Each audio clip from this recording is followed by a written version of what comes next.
Part 3, Chapter 1, The Makers of Fire.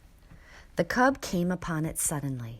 It was his own fault. He had been careless. He had left the cave and run down to the stream to drink. It might have been that he took no notice because he was heavy with sleep. He had been out all night on the meat trail and had but just then awakened.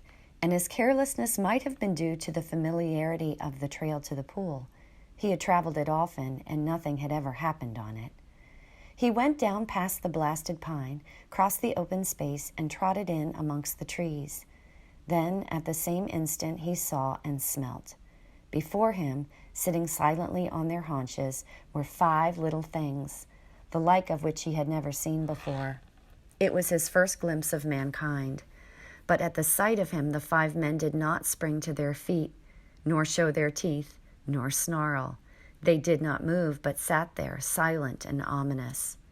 Nor did the cub move. Every instinct of his nature would have impelled him to dash wildly away, had there not suddenly, and for the first time, arisen in him another and counter instinct. A great awe descended upon him.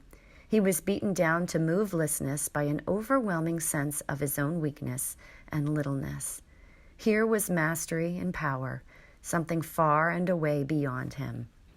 The cub had never seen man, yet the instinct concerning man was his. In dim ways he recognized in man the animal that had fought itself to primacy over the other animals of the wild.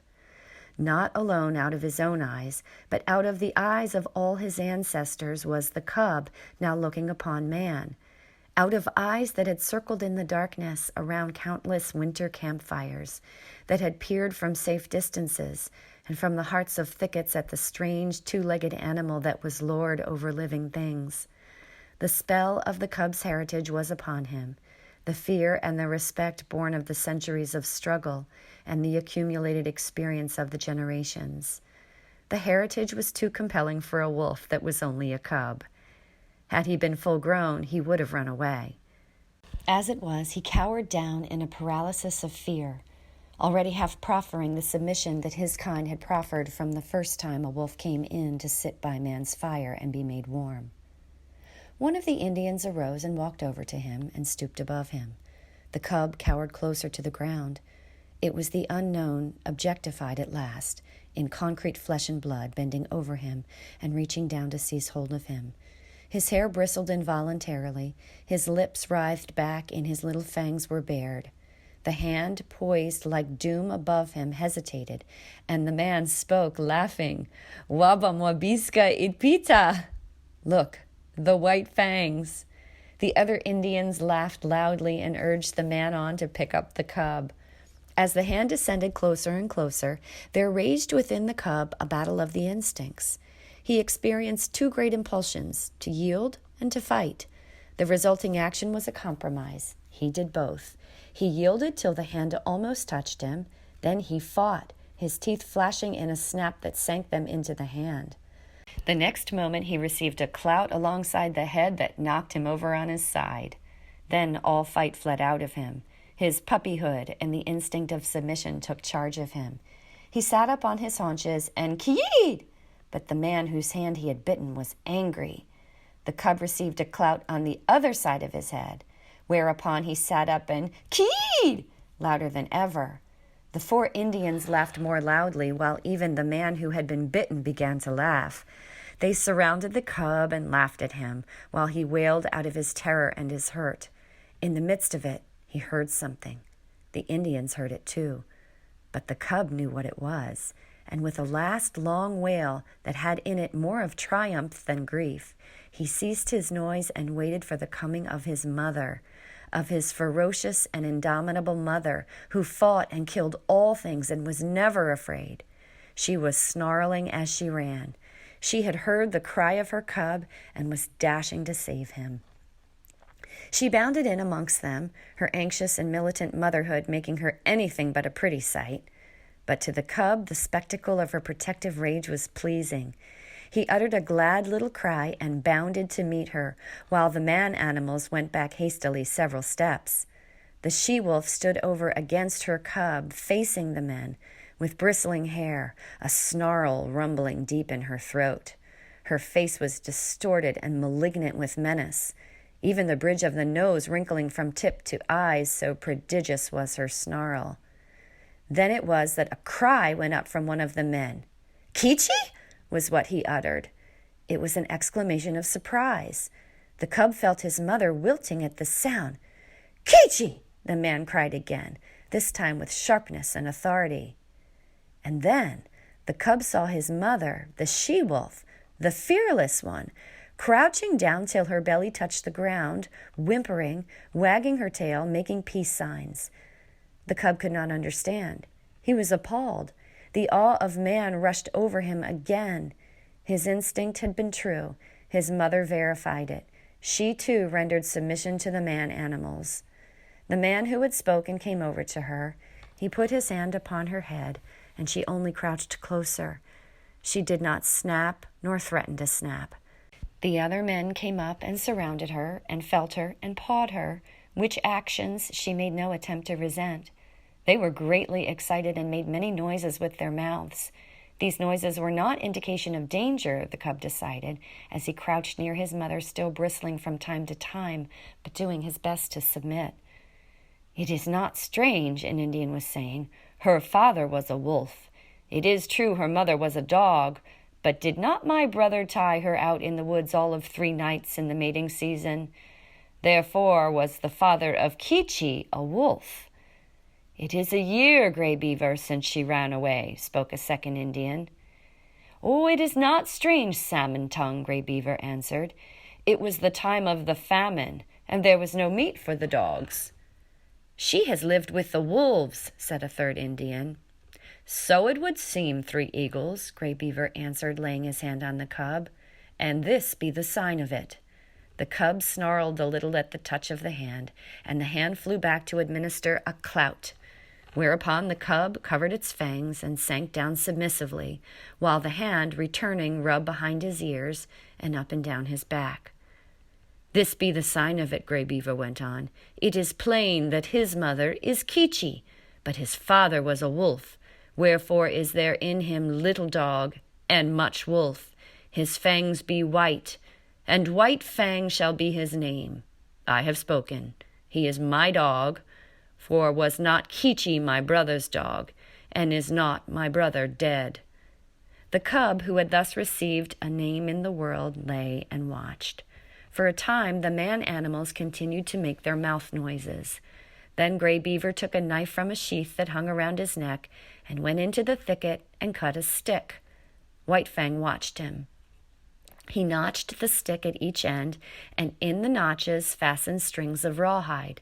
One string he tied around the throat of Kichi. Then he led her to a small pine around which he tied the other string. White Fang followed and lay down beside her. Salmon Tongue's hand reached out to him and rolled him over on his back.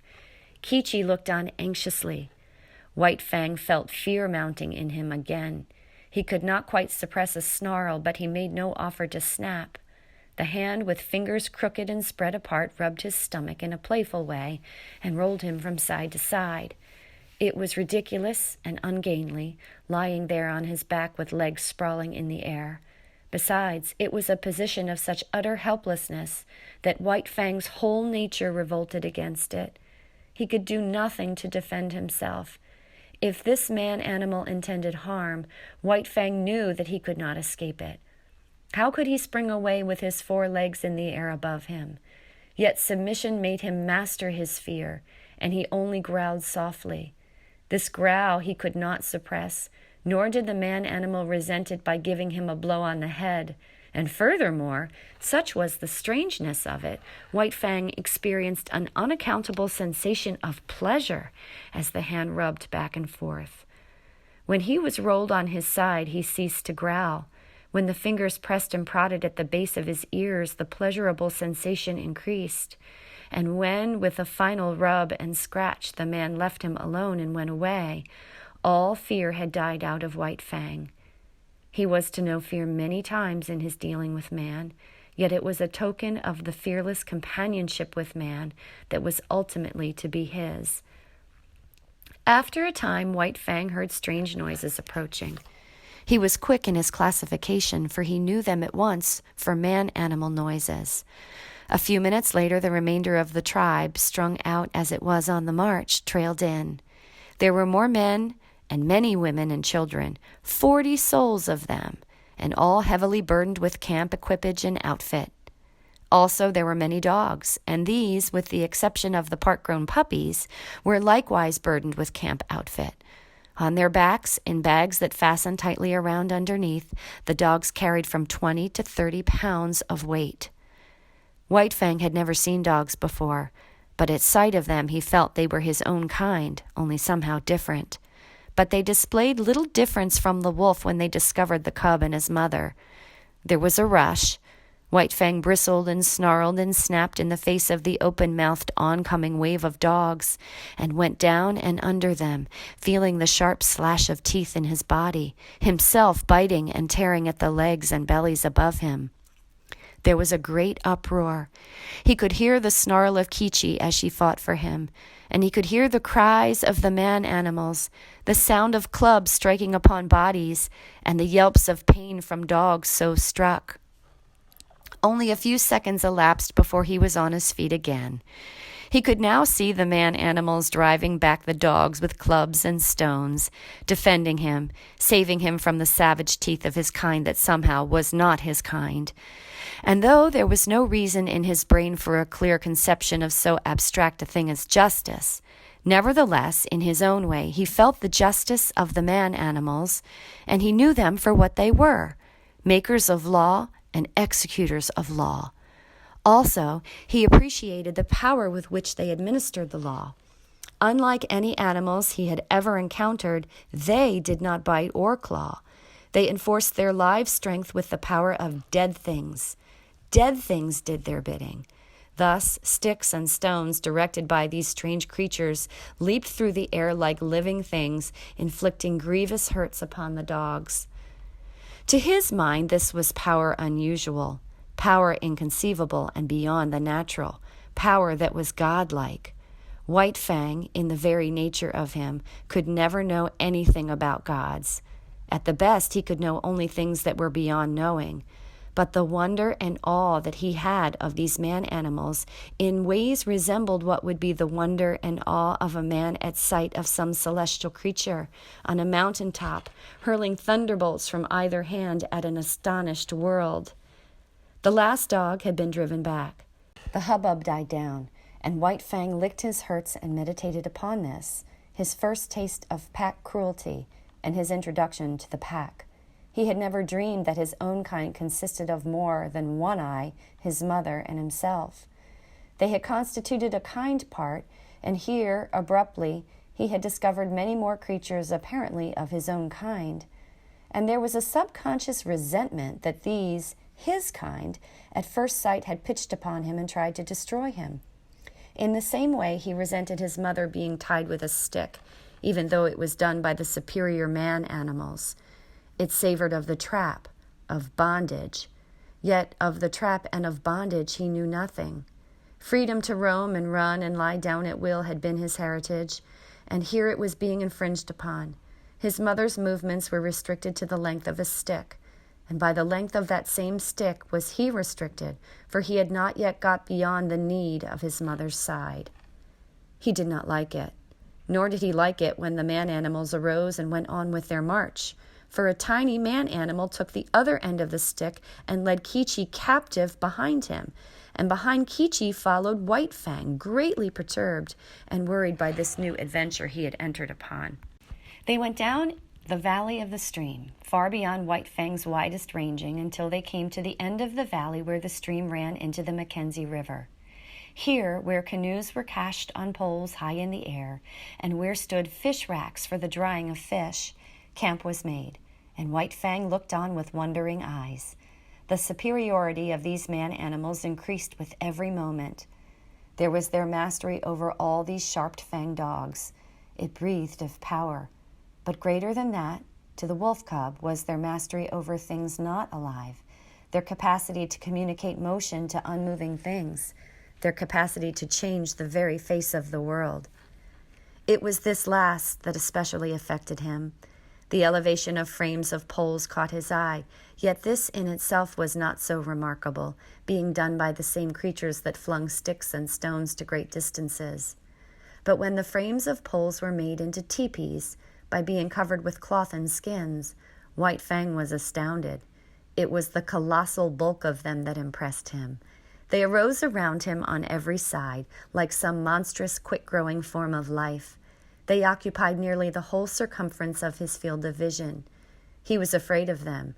They loomed ominously above him, and when the breeze stirred them into huge movements, he cowered down in fear, keeping his eyes warily upon them, and prepared to spring away if they attempted to precipitate themselves upon him. But in a short while his fear of the teepees passed away. He saw the women and children passing in and out of them without harm, and he saw the dogs trying often to get into them and being driven away with sharp words and flying stones. After a time he left Kichi's side and crawled cautiously toward the wall of the nearest teepee. It was on the curiosity of growth that urged him on, the necessity of learning and living and doing things that brings experience. The last few inches to the wall of the teepee were crawled with painful slowness and precaution. The day's events had prepared him for the unknown to manifest itself in a most stupendous and unthinkable ways. At last his nose touched the canvas. He waited. Nothing happened.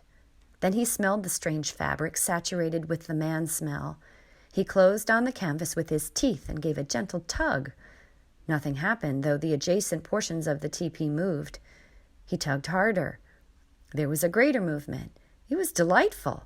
He tugged still harder and repeatedly until the whole teepee was in motion. Then the sharp cry of a squaw inside sent him scampering back to Kichi. But after that he was afraid no more of the looming bulks of the teepees.